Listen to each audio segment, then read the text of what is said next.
भिक्षा का मर्म। सुबह मेघनाथ से लक्ष्मण का अंतिम युद्ध होने वाला था। वह मेघनाथ जो अब तक अविजित था, जिसकी भुजाओं के बल पर रावण युद्ध कर रहा था, अप्रतिम योद्धा जिसके पास सभी दिव्यास्त्र थे। सुबह लक्ष्मण जी भगवान श्री राम जी से आशीर्वाद लेने गए। उस समय भगवान राम जी पूजा कर रहे थे। पूजा समाप्ति के पश्चात प्रभु श्री रामचंद्र जी ने हनुमान जी से पूछा, अभी कितना समय है युद्ध होने में? हनुमान जी ने कहा कि अभी कुछ समय है, ये तो प्रातःकाल है।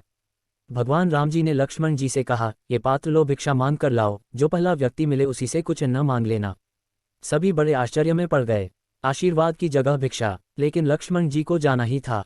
लक्ष्मण जी जब भिक्षा मांगने के लिए निकले तो उन्हें सबसे पहले रावण का सैनिक मिल गया। आज्ञा अनुसार भिक्षा मांगना ही था, यदि भगवान की आज्ञा न होती तो, परंतु वे उससे भिक्षा मांगते हैं।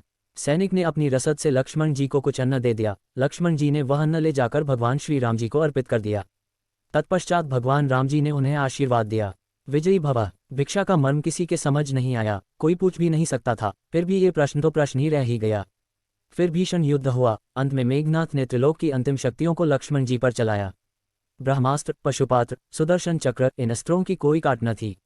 लक्ष्मण जी ने सिर झुकाकर इन अस्त्रों को प्रणाम किए। सभी अस्त्र उनको आशीर्वाद देकर वापस चले गए। उसके बाद राम जी का ध्यान करके लक्ष्मण जी ने मेघनाथ पर बाण चलाया। वह हंसने लगा और उसका सिर कटकर जमीन पर गिर गया। उसकी मृत्यु हो गई। उसी दिन संध्याकालीन समय भगवान श्री रामचंद्र जी शिव जी की आराधना कर रहे थे। वह प्रश्न तो अब तक प्रश्न ही रह गया था। हनुमान जी ने पूछ लिया, प्रभु वह भिक्षा का मर्म क्या है? भगवान मुस्कुराने लगे, बोले, मैं लक्ष्मण को जानता हूँ। वह अत्यंत क्रोधी है, लेकिन युद्ध में बहुत ही विनम्रता की आवश्यकता पड़ती है। विजयी तो वही होता है जो विनम्र हो। मैं जानता था मेघनाथ ब्रह्मांड की चिंता नहीं करेगा, वह युद्ध जीतने के लिए दिव्यास्त्रों का प्रयोग करेगा। इन अमोघ शक्तियों के सामने विनम्रता ही काम कर सकती थी। इसलिए मैंने लक्ष्मण को सुबह झुकना बताया। एक वीर शक्तिशाली व्यक्ति जब भिक्षा मांगेगा तो विनम्रता स्वयं प्रवाहित होगी। लक्ष्मण ने मेरे नाम से बाण छोड़ा था। यदि मेघनाथ उस बाण के सामने विनम्रता दिखाता तो मैं भी उसे क्षमा कर देता।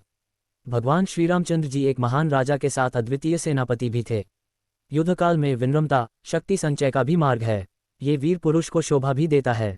इसलिए किसी भी बड़े धर्म युद्ध में विजय प्राप्ति के लिए विनम्रता और धैर्य का होना अत्यंत आवश्यक है।